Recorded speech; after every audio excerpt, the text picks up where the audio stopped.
Vive, simple, scalable wireless lighting controls for new and existing commercial buildings. Today, we're unboxing a Vive Hub. This device is part of a Vive system.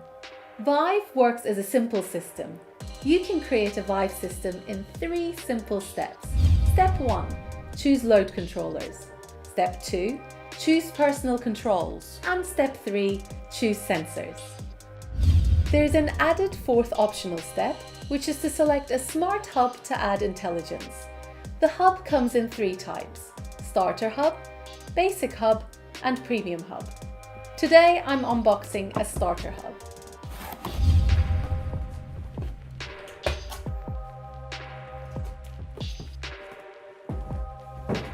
Inside, you'll find the Vive Hub with setup instructions, a power supply and junction box, a spare terminal block, and an instruction manual.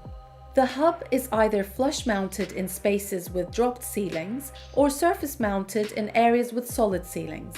Installation of the Vive Hub above metal ceilings or tiles with a metal backing is not recommended. The Vive Hub smart enables the other Vive devices.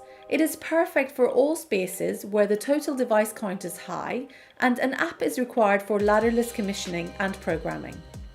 It's also required if the customer wants energy reporting, 365-day scheduling, a visual control dashboard, and management with space utilization and system integration.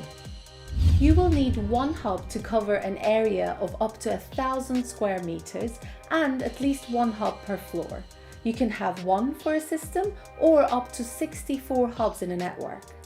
Installing a Vive Hub allows you to scale a Vive system from a simple single room setup all the way up to multiple floors or even across multiple buildings.